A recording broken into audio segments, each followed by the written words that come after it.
Bismillah.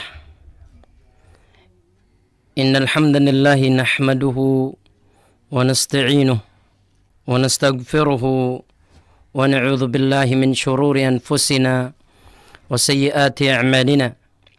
May yahdihillahu fala mudilla lahu wa may yudlil fala hadiya lahu. Asyhadu an la ilaha illallah wahdahu la syarika lah wa asyhadu anna Muhammadan abduhu wa rasuluh la nabiyya ba'dah. Nusalli wa nusallim ala habibina Mustafa Muhammadin sallallahu alaihi wasallam wa ala alihi wa ashabihi wa man tabi'ahum bi ihsanin ila yaumil qiyamah, thumma ma ba'd. Para pemirsa radio Kita TV yang semoga Allah Subhanahu wa taala muliakan, rahimani wa rahimakumullah, hadani Allah iyak. Kita teringat dengan sabda Nabi dan perkataan Nabi bahwa setiap penyakit yang diturunkan oleh Allah, yang didatangkan oleh Allah di atas muka bumi ini, pasti ada obatnya. Dan tentu setiap perkara kesulitan yang ditimpakan oleh Allah kepada para hambanya, sudah barang tentu ada solusi kemudahan yang Allah berikan kepada para hambanya. Dan di antara salah satu hal yang barangkali kita sering bertanya-tanya tentang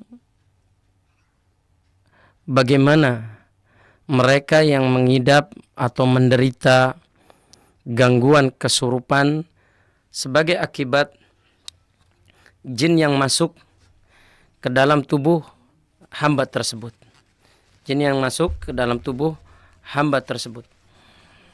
Maka tentu sudah barang pasti Allah pun menurunkan obat, ya, atau menurunkan penawar di dalam gangguan-gangguan tersebut, yaitu penawar-penawar atau obat-obat yang datang dari Allah Subhanahu wa taala berupa ayat-ayat Al-Qur'an ataupun zikir-zikir yang diajarkan oleh Nabi Muhammad sallallahu alaihi wasallam. Dan tentu kita akan melihat bagaimana Rasulullah sallallahu alaihi wasallam senantiasa berlindung diri kepada Allah dari gangguan-gangguan syaitan dan dari perkara-perkara kesurupan, ya. Di antara salah satunya adalah doa Rasulullah yang ini termaktub di dalam kitab Tafsir Ibnu Katsir, ya, di mana Al-Imam Ibnu Katsir menukil satu doa yang senantiasa dibaca oleh Rasulullah SAW ketika hendak melaksanakan salat, yaitu tepatnya ketika berta'awudz, membaca perlindungan diri kepada Allah, yaitu a'udzubillahi minasyaitonirrajim. Dan di antara salah satu doanya setelah beliau mengucapkan a'udzubillahi minasyaitonirrajim, Allahumma inni a'udzubika minasyaitonirrajim wa hamzihi wa nafthihi wa nafthihi, ya. Rasulullah sallallahu alaihi wasallam berlindung diri dari setan yang terkutuk, kemudian dari hamz, nafkh, dan juga nafas. Ya, ini empat perkara yang Rasulullah SAW berlindung diri ketika Rasulullah SAW membaca ta'awud baik di luar salat ataupun di dalam salatnya. Di antara salah satunya yaitu tadi minasyaitonir rajim, berlindung diri dari gangguan setan yang terkutuk, wa hamzihi, dan hamaznya, juga nafkhihi, sufa nafkhnya, dan juga nafthihi, yaitu nafasnya. Kita akan sedikit menerangkan bahwa arti nafkh dan nafas adalah perkara, dan hamaz, ya. Hamaz dan nafkh ini disatu artikan yaitu al-mautah. Al-mautah itu ketidaksadaran diri seseorang sebagai bentuk adanya gangguan jin, yaitu berupa kesurupan. Ketidaksadaran dirinya sebagai akibat jin mempengaruhi akal pikirannya yang masuk ke dalam tubuhnya, Yang inilah yang kita sebut dengan fenomena kesurupan, bahkan sampai kepada kata gila ya, sampai pada kata gila. Nah, ini Rasulullah Sallallahu Alaihi Wasallam berlindung diri dari perkara ini. Kemudian juga nafas, ya, nafas yaitu di antara salah satu makna daripada kata nafas itu adalah kesombongan, ya, adalah kesombongan. Maka dari itu Rasulullah Sallallahu Alaihi Wasallam meminta perlindungan diri kepada Allah. Ini sebagai bukti seorang nabi, seorang rasul senantiasa mengajarkan kita bagaimana memohon perlindungan diri kepada Allah dari gangguan-gangguan jin. Maka ada beberapa syariat yang ditetapkan oleh Rasulullah Sallallahu Alaihi Wasallam dari Allah Tabaraka wa Taala, yaitu untuk tentunya yang menetapkan syariat ini adalah Allah ya. Tapi Rasulullah mengajarkan kepada kita, yaitu beberapa ayat-ayat yang dibaca dan senantiasa Rasulullah SAW membacakannya kepada mereka yang terkena gangguan-gangguan jin, terutama kesurupan.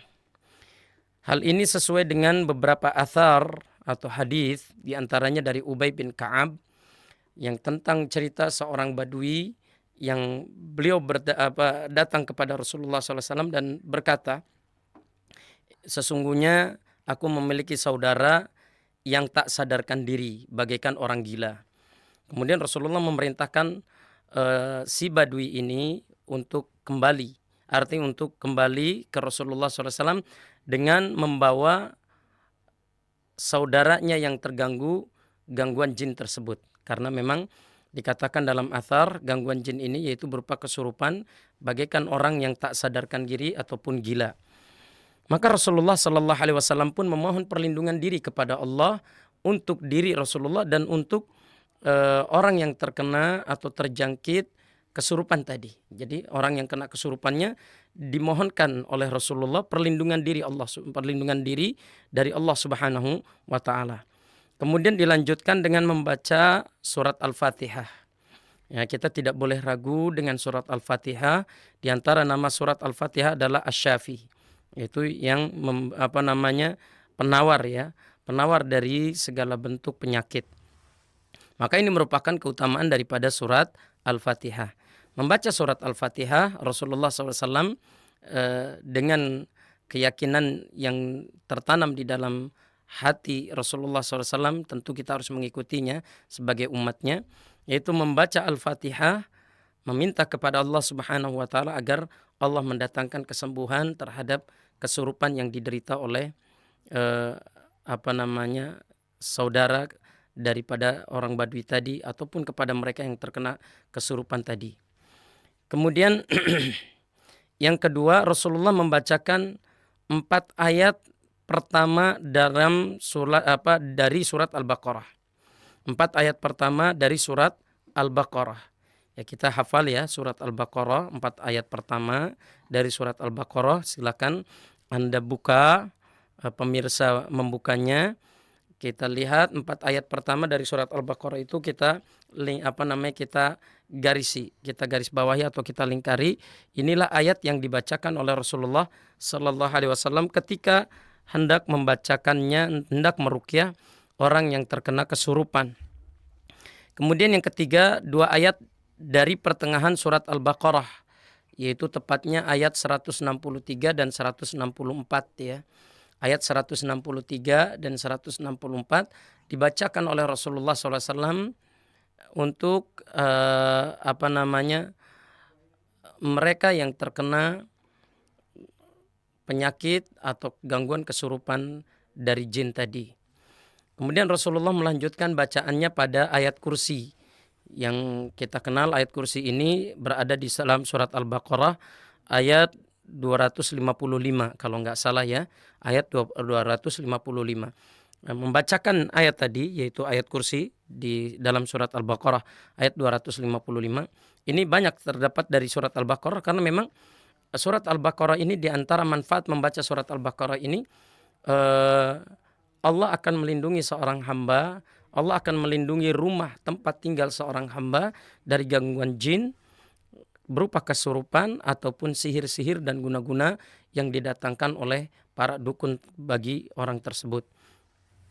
Kemudian tiga ayat terakhir dari surat Al-Baqarah, ya.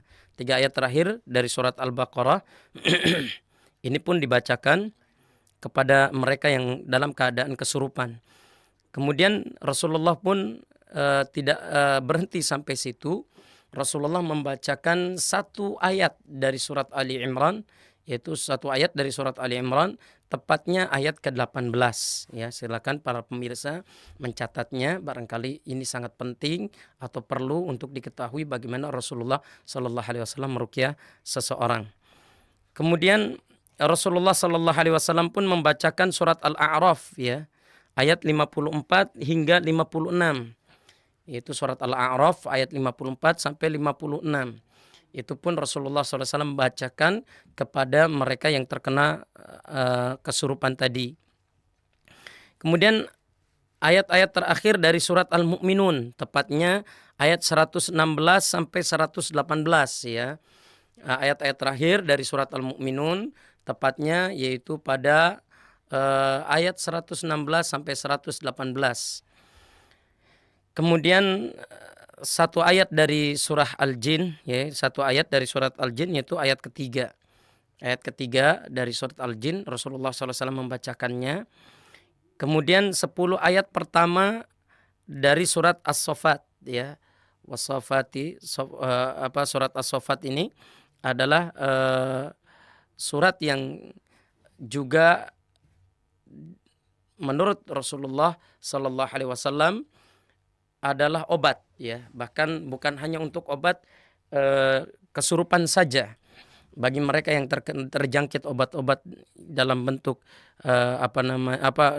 penyakit dalam bentuk penyakit fisik, insyaallah taala dengan izin Allah, ketika seorang hamba membacakan kepada yang berpenyakit ini surat As-Saffat, insyaallah dengan karunia Allah dan izin Allah akan disembuhkan. Kemudian 10 ayat pertama dari surat Al-Hasyr yang tentu kita harus membacakannya. Selanjutnya yaitu 3 ayat terakhir dari surat Al-Hasyr, ya. Tadi As-Saffat, ya, 10 ayat dari surat As-Saffat. Kemudian ayat terakhir dari surat Al-Hasyr, ya, 3 ayat ataupun 2 ayat dari surat Al-Hasyr, ya. Yaitu boleh 3 ayat atau 2 ayat dari surat Al-Hasyr yang bagian terakhirnya, ya. Kemudian Al-Ikhlas, setelah Al-Ikhlas Al-Falaq, kemudian setelah Al-Falaq An-Nas. Ya, ini beberapa bacaan yang Rasulullah SAW bacakan kepada mereka yang terjangkit penyakit kesurupan. Mungkin di antara riwayat-riwayat yang lain, Rasulullah SAW pun selain membacakan ayat-ayat tadi, Rasulullah membacakan doa-doa yang diajarkan oleh Rasulullah SAW. Di antaranya doa tadi, Allahumma inni a'udzubika minasyaitonir rajim min hamzihi wa nafthihi wa nafthihi. Nah, ini juga Rasulullah SAW membacakannya bagi diri Rasulullah SAW dan kepada mereka yang terkena penyakit gangguan jin berupa kesurupan tadi. Wallahu taala a'lam bissawab.